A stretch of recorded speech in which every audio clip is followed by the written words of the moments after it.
Hello and welcome to The Talk with Tariro. We're continuing with our discussion where we are looking at October being Breast Cancer Awareness Month. And if you remember last week we had Fares Takawira, who is a breast cancer survivor, who was sharing her story. We're continuing to hear from breast cancer survivors, and on the show today we are privileged. We have Rumbi Kanukamwe. She is also one woman who is a fighter, a breast cancer survivor. Welcome, Rumbi, to The Talk with Tariro. Thank you, Sister Ray. Yes. Thank you for having me. Yes. Share with us your journey. Zimbabwe would want to know your journey to become a survivor. Okay, thank you so much for affording me the opportunity. I don't know where to start. It's a long story, but I will try to cut it short so that I can help someone. Yes. Yes. So, yeah, I am Rumbizai Kanokamwe, as you have said, and I am 38 years old. When I was 35, I was diagnosed of breast cancer, and it was a triple negative type of breast cancer. Meaning what? It's not just an ordinary type of breast cancer. It means that it is a breast cancer that lacks the other receptors that generally make other forms of breast cancer, the general breast cancer. Yeah. So with TNBC, which is triple negative breast cancer, it lacks the receptors that make the general breast cancers that we know. It's a rare type of breast cancer. It is an aggressive type of breast cancer. It lacks the progesterone, the estrogen, and the HER2. That's what it means. Yeah. So I was diagnosed of that after a series of misdiagnoses. Yes. I noticed a lump on my left breast when I was taking a bath. Then I immediately knew that it was not just an ordinary lump. How did you know? You as a woman, you know your body. You know your body. You are not told by anyone that this is foreign. So I just noticed that lump and I knew it was foreign. It was not supposed to be there. So I went to trauma and I saw the doctors on duty and I told them I've got a lump, and they referred me to a well woman. So yeah, when I went to I didn't go to well woman because they booked me at a later date. Yes. And I was anxious to know what was happening to me. So yeah, I went to my GP, and my GP referred me to another doctor for a scan, and the scan said that the cancer was not malignant. It was what they called fibroadenoma, which is just an ordinary lump. So I was supposed to relax with that lump because they said that a fibroadenoma is not cancer. It's not cancerous, so you can live with it. But then something kept telling me at the back of my mind that this is cancer. You know, you can feel it. You can feel it, and you know your body starts to change.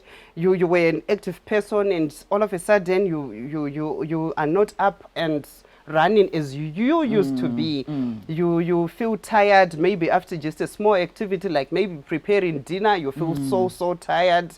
And then I had to advocate for my health by myself. Wow. I just went after doctors and I said, you know what, I've got this lump, I've got this lump, to hear what they would say. But I would tell you, Sister, that 3 doctors said to me it was a fibroadenoma. So I was not, I was not satisfied with the diagnosis. So I just said, you know what, I want it out. Yeah.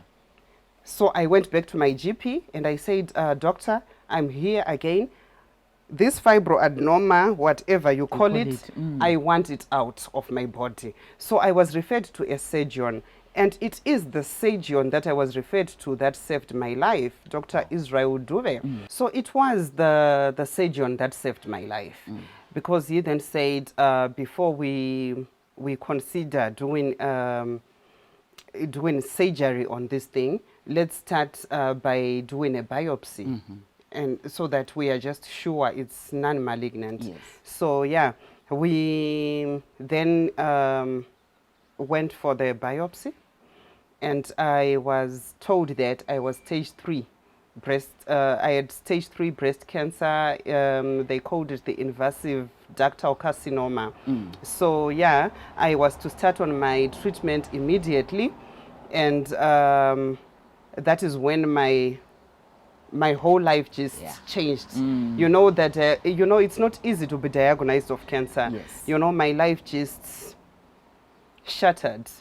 You know, I felt I had no reason to live. I felt I was dying. Everything just went on a stop. Like it was a blow on me. It was a very big blow. Yes. So yeah, it was emotionally overwhelming. I cried over the diagnosis, but then I was also quick to come out of that that shell that I had gotten into, and said, you know what, I am not going to grieve over this diagnosis. No one cancelled me. I was actually the person that spoke to me, you know. I cancelled myself. So yeah, that was that's all about my diagnosis. And I told myself, Rumbi, you have to live, you have to fight. It's true that cancer kills, but it's not going to kill me. That's what I told myself. If cancer kills, it is true that it kills, but it's not going to kill me. I just told myself that. And then from nowhere, I just found strength and determination to fight. Okay. All right. We will continue hearing Rumbi's story after the break. Join us.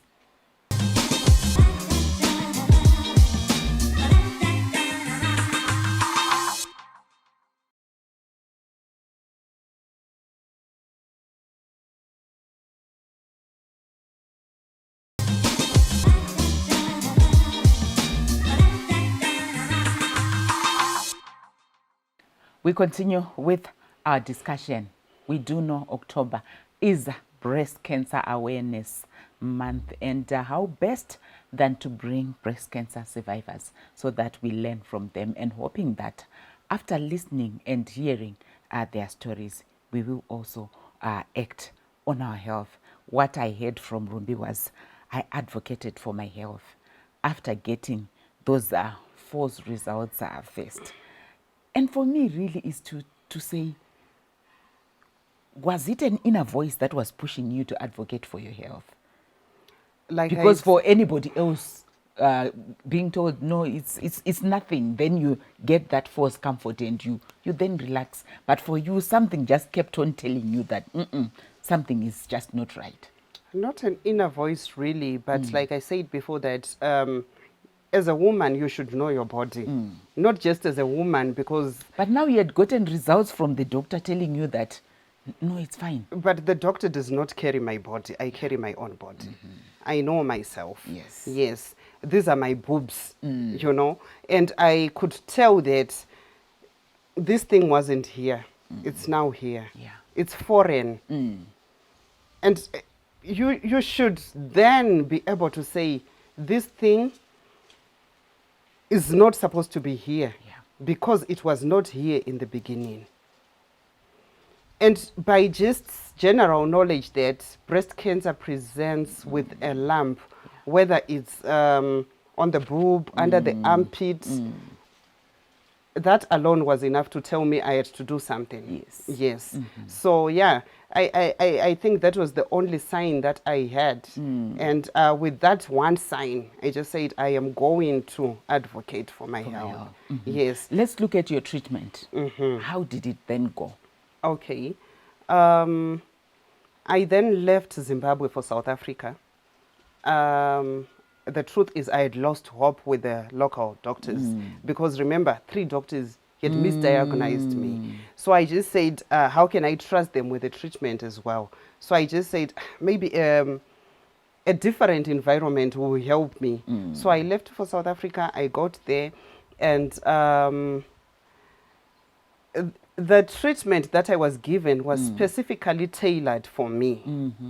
They carried out tests that they did there, and they said, we are going to give you treatment based on the staging, on what stage you are, based on the tumor size that we have seen, based on a whole lot of other factors that, you know, doctors consider when they are giving you treatment. Yes. It's not just chemotherapy. Cancer is different. You may have cancer, but every cancer is different. Yeah. There is no 2 cancers that are the same, you know. So I was given a different schedule. They said TNBC does not respond to hormonal therapy, so we will just give you chemotherapy and radiotherapy and surgery. That is what we are going to give you. So I had my chemotherapy, I had my surgery, so I had a total mastectomy and immediate reconstruction. The reconstruction that I had was nipple 7, it was skin 7, and when I came out of the operation room, I was still looking the same, you know. Yes. So any other person would not tell that I had a mastectomy because it all looked perfectly fine. Yeah. Yes. And after that surgery, that is when I had my 30 sessions of radiotherapy. So when I was done with radiotherapy, because I've highlighted that it was a triple negative type of breast cancer, there was no other treatment. Like some of the people, they may be given Herceptin, they may be put on tamoxifen, because probably their cancers are hormonal based. Mine wasn't. So you are just told, go home and live. Hey. Because there is no targeted therapy for TNBC. Yeah. So, in terms of family support, how was it? I had a very good support system. I am married, and my husband to begin with, is my biggest supporter, biggest cheerleader, very supportive. And the other thing is, I belong to a very strong Christian background. So we found comfort in prayer. We found comfort in God, and we just, you know, as Christians, you are taught to have faith. Yeah. So we hoped and hoped and hoped and hoped that God will heal us, and He didn't let us down. Yeah.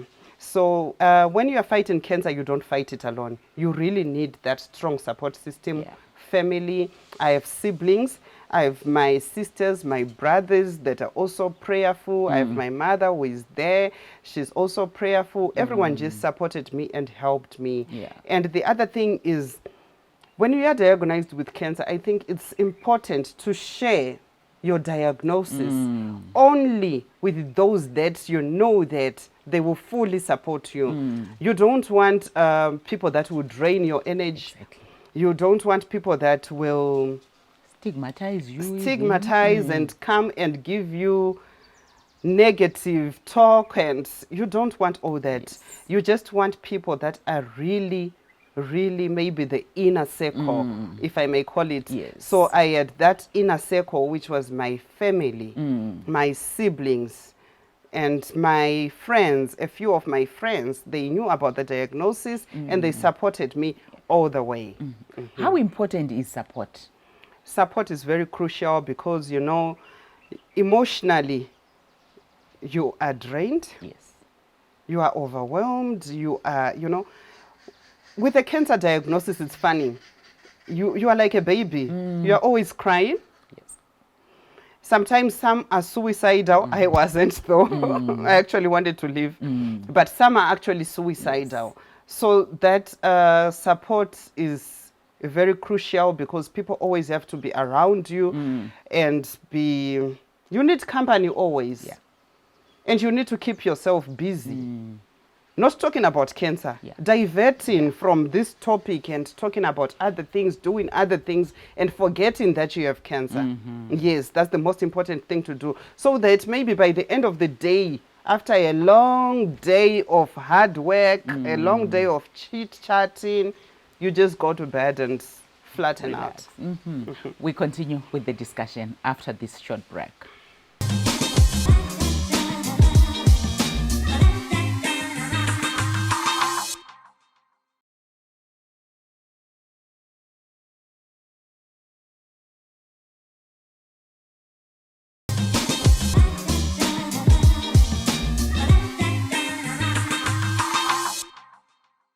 Welcome back. Our discussion continues. So I'm sure for a lot of people, the question that they have is, because we have heard breast cancer can be treated, can be cured. Are you cured? Yes, I am in remission as of now. And the thing with cancer is, it's funny that you can be in remission now and you have a real occurrence, maybe 6 months down the line, 3 months down the line. So you can never be really sure of being cured. You live with fear, fear of reoccurrence. You live with that fear, you carry it. Am I going to stay in remission? Is a reoccurrence going to happen? What is going to come my way? You don't know. Yeah. But the most important thing is to take each day as it comes. Yeah. Thank God for waking you up. Thank God for the day that you live without cancer. I celebrate my life every day. I celebrate me every day. I celebrate being in remission every day. Yeah. Yeah. And there are some people who are often, because of that family support that we spoke about, the issue of just the general support, where you, through that support, tempted to opt for alternative therapy that we often hear people talking about. Sister, it's a good thing that when I was diagnosed, well, in my family, we didn't have any family history of cancer. It was a totally new thing. It was a new subject. I didn't know about anything to do with cancer. But on the very day that I was diagnosed, a friend of mine just said to me, you know what, I know of person that is almost 4 years out of cancer, out of breast cancer. You may just want to talk to this person. So yeah, I got the number, we started talking, and this person just said to me, you know what, breast cancer is curable. And the only thing that kills cancer is chemotherapy. Don't take anything else, no herbs, nothing. Just go for your chemotherapy and you'll be fine. So I listened to her. Yeah. And I also just started researching on the internet. And I found out that most of the people that do herbs actually die. They don't have a good prognosis, in as much as they are told that they are healed. So I just opted for the conventional medicine, and I said I'm going to do my chemotherapy. I went for my chemotherapy, and I was healed. And now looking at October being Breast Cancer Awareness Month, Yes. what does it mean to you?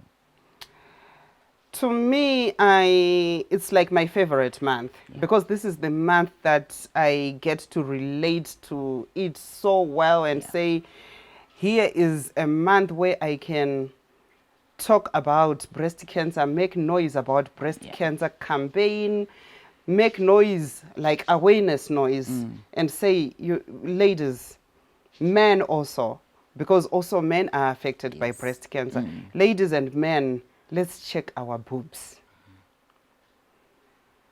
Before you talk about Rumbi having breast cancer, Rumbi being the survivor, have you checked your boobs? Let's know our bodies. Let's know our bodies. our boobies, our boobs especially. Let's know them, you know. Because if you don't know them, you will not know that something Yeah. is happening. And you will only get to know about your cancer diagnosis probably when you are at the last stage. Yeah. Which is not good. So I love October so much because this is when we get to celebrate even our heroes, those that fought cancer, because we've got so many women that are living and they maybe 15 years out of treatment and they've never had a reoccurrence. Yeah. And we have some that are even 20 years without any reoccurrence. And we just get hope from from the fighters that have fought the disease, and we also get to remember those that have left in this month, you know, and we say may their souls continue to rest in peace, and we get to give you awareness and to shout and scream and to color the world pink. You know, we call it the Pink Month. Yes. Last year you had an event. Yes. To celebrate the heroes that you spoke about. What's in store for 2021? Nothing yet, Sister. Nothing yet, though we may be having a luncheon. I will advise you. We may be having another luncheon again. You will be invited in due course. So looking at women in general, and even men, because you spoke about men also do get breast cancer. What would you say is the message that you'd want them to take note of? Particularly in terms of what really got to me is the issue of you advocating for your health. The issue of saying you need to know your body as an individual. Considering also the fear that is just associated with cancer. And for a lot of people, you find some even saying, I would rather not know. I would just want to urge people to choose hope over fear. Yeah. Yes. Choose to know, like, if you have it, then you are treated. Yes. But if you say, I would rather not know, then you are going to die. And remember, they say that cancer is a silent killer. It will kill you. So you would rather know. And maybe to just speak about the signs of breast cancer. It may not always be the case, though, but I will just mention a few. You may have that lump. You may notice a lump in your breast. You may notice a lump under your armpit. You may notice your nipple is inverted, it's pushing backwards. You may notice some discharge on your boobs. It's not always the case. You may not present with all of the signs and symptoms. Like, I only had one sign. Yeah. So, yeah, just learn your body, check your body. Yes. And whatever that you suspect is not supposed to be there, it's not present, take it, just go to your doctor, visit your doctor, get it checked. Indeed, powerful parting shot there. We are being encouraged, both men and women. Let us know our bodies. If you notice anything abnormal, let's quickly go to the doctor. I'm sure we've had quite a number of times being reminded that with cancer, early diagnosis is the best. So once we continuously examine our bodies, we understand our bodies, any misnomer, we can actually seek help as soon as possible. We are in October. It's Breast Cancer Awareness Month. So it's important also that we take all the necessary precautions. Until next week, it's goodbye.